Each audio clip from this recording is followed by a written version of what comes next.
Bonjour tout le monde, j'espère que vous allez bien. On va faire un tour, bien sûr, comme d'habitude, de l'actualité sur le Forex avec aujourd'hui, bien sûr, l'attention qui sera tournée vers la Banque centrale américaine, la Fed, qui se réunit ce soir. On attend 25 points de base. Il y a peu de chances qu'on assiste à un relèvement d'une plus forte ampleur, mais c'est surtout le discours et les prévisions de Powell qui seront suivis. C'est à 20h30 ce soir. Euh, le dollar, en attendant, respire un petit peu. Donc, c'est le premier sujet à suivre. Le deuxième, c'est un regain d'appétit pour le risque et les activités et les devises à risque, style l'euro, qui rebondit aujourd'hui grâce à des négociations en Ukraine qui semblent avancer. En tout cas, le marché, comme je disais hier, a envie d'y croire et certaines informations euh, laissent à penser que cela avance. Bien sûr, c'est très difficile de savoir exactement ce qu'il en est, puisqu'encore une fois, il y a toute une bataille autour de la communication qui rend les choses un petit peu floues. Mais euh, en tout cas, le marché enregistre un regain d'optimisme sur ce sujet. Et enfin, dernière chose qui concerne l'Asie, les cas de Covid en Chine qui et les restrictions en Chine qui mettent un doute sur la reprise économique. On voit tout ça en graphique. Avant ça, l'avertissement sur les risques, bien entendu.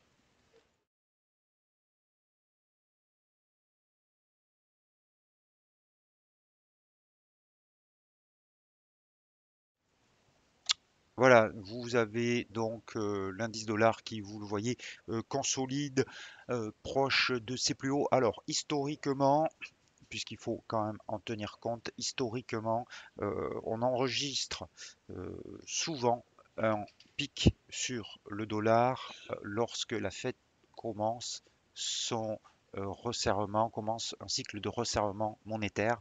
Donc on va voir cette fois-ci si c'est le cas. En tout cas, l'indice dollar est proche du niveau des 100 qui est un bien sûr niveau psychologique. Et donc, vous pourrez très bien avoir ce genre de retournement. Mais pour l'instant, bien entendu, il est beaucoup trop tôt. Il faut juste l'avoir en tête et surveiller ce qui va se passer sur le billet vert. Mais en tout cas, on reste sur une consolidation dans une tendance qui est bien haussière, comme vous le voyez, et au-dessus de cette oblique, on peut peut-être avoir une correction, mais tant qu'on ne revient pas sous cette oblique, il est impossible de parler de retournement. Sur l'eurodoll, on a donc, je vous le disais, un rebond hier déjà, aujourd'hui, mais qui ne casse toujours pas le plus haut de vendredi. Et je vous disais que la seule véritable respiration où on pourrait envisager euh, peut-être un rebond plus significatif de l'euro, ça serait déjà de revenir au-dessus du plus haut de la bougie de vendredi, mais surtout au-dessus de 1,1122 qui est la droite de polarité, la forte zone de résistance composée aussi d'un retracement Fibonacci de 50% et de passage de la moyenne mobile à 34 périodes. Donc c'est une zone très forte. Euh, Sous ce niveau, on reste avec un biais baissier, mais c'est vrai qu'on assiste à un rebond de l'euro pour l'instant. La baisse, comme je vous le disais, reprendrait avec une cassure des 1,09 puisqu'il a établi un nouveau support intermédiaire sur 1,09 et on viserait 1,08 à minima, voire certainement plutôt 1,07 et 1,0630 à mon avis au maximum. Ça serait la dernière vague de baisse avant peut-être un retournement de plus long terme sur l'euro. Euh, donc attention à ce rebond quand même parce qu'avec la fête ce soir, il peut vite se transformer sur cette paire de devises. On va aller voir alors on va rester sur l'euro, on va aller voir l'euro contre le yen. Alors là, intéressant parce qu'on a euh, une reprise en V qui se matérialise. La, la paire de devises est en train aujourd'hui de casser le dernier retracement de Fibonacci de 61,8 et la moyenne mobile à 200 périodes. Donc une clôture sur ces niveaux, voire plus haut ce soir, ça serait quand même euh, très positif pour l'euro-yen et ça voudrait dire que on risque de retracer complètement la baisse et revenir à minima sur un 32, 132 pardon, 50 voire 133 50.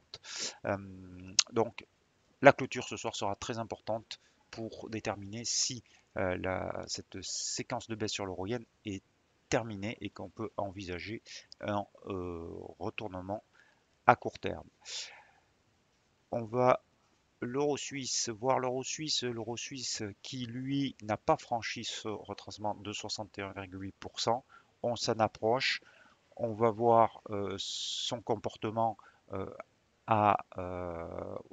quand il touchera cet obstacle et on verra si l'information que nous donne le chandelier, pour l'instant il vaut mieux attendre cette information.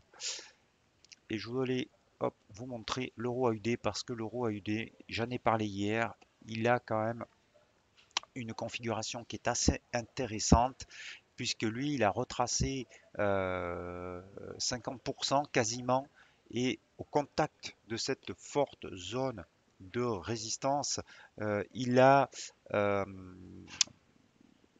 affiché un chandelier qui s'apparente à un marteau.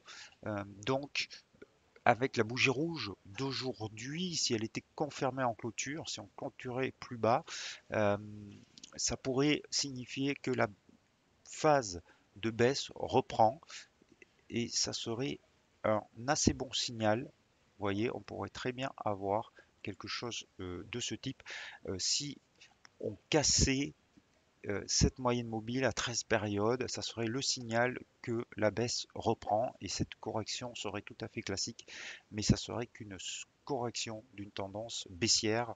Donc le plan sur l'euro AUD se précise et pourrait se confirmer dès ce soir, à voir donc la clôture. En parlant du dollar australien, on va aller voir l'AUSSI. Donc l'AUSSI se passe pas grand-chose. Alors on a un beau rebond aujourd'hui. On a peut-être une formation d'une étoile du matin, une configuration en étoile du matin en formation. Il faudra attendre ce soir la clôture, mais il faudrait aussi dépasser cette moyenne mobile à 200 périodes. Donc pour l'instant, on reste un petit peu à l'écart. Et on m'a posé une question sur le dollar australien, c'est Vincent, contre le yen. Alors, il a acheté à 85 et il a un objectif à 88. Alors je suis assez d'accord avec lui sur son analyse, à savoir qu'on est bien dans une tendance haussière, il n'y a pas de souci. Bon, le niveau d'entrée à 85, bon, c'est fait donc, mais c'était plutôt cette cassure à 84,16 qui était qui donnait le signal, donc un tout petit peu plus bas. Bon, le point d'entrée n'est pas mauvais. Le stop pour moi se place sous ce point bas, donc sous 83,80. Alors je connais pas votre horizon de temps, donc je pars du principe que c'est sur du quotidien. Euh, Bien sûr, si c'est sur du plus court terme, sur du 1 heure, le stop il se place plus haut, il se place sous par exemple le bas de ce doji ici sous 84,60. Vous pouvez aussi en quotidien le remonter et le placer sous 84,60. Donc haussier, on a quand même une résistance assez forte sur 86,06 qu'il va falloir franchir. Pour l'instant, la bougie, le chandelier du jour est plutôt bien sûr haussier et donc va plutôt dans ce sens. Le test pourrait déboucher sur un franchissement, mais si on franchissait, on pourrait aller sur 89. Donc, hop, ici, vous voyez, qui est cette forte zone de résistance. Donc, pour résumer, pour répondre à Vincent, OK sur l'achat. Le stop, moi je le placerai sous 84,59, ce qui donne un bon risk-reward. Et par contre, je viserai un peu plus haut que 88, plutôt 88,50, en tout cas à proximité des 89. Et on aurait une confirmation sur franchissement des 86,06. Par contre, si on avait une bougie rouge assez forte au contact de 86,06, personnellement, je ne resterai pas en pause, mais c'est mon avis. Vous pouvez suivre le plan de training initial, à savoir le stop sous 84,60 et un objectif donc à 88,50. J'espère que j'ai répondu à ta question, Vincent. Donc, on va voir le câble qui fait un petit pullback.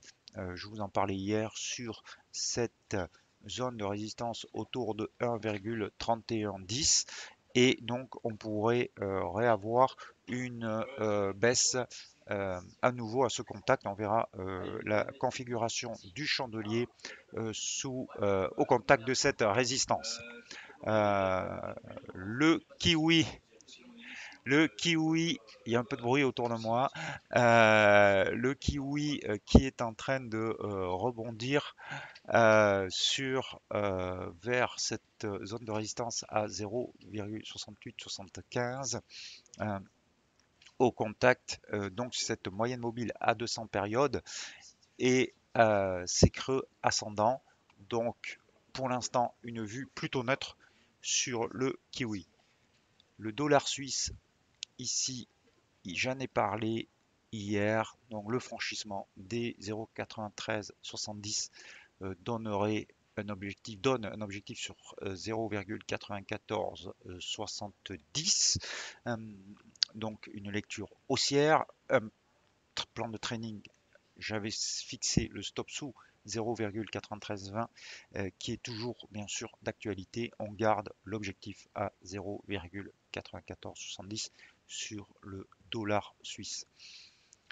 Le dollar yen, donc c'est celui qui risque le plus de réagir ce soir avec la Fed, puisque c'est celui qui est le plus sensible au différentiel de taux et donc à la décision au discours de Jérôme Powell. On voit la figure d'hésitation au contact des 118,66.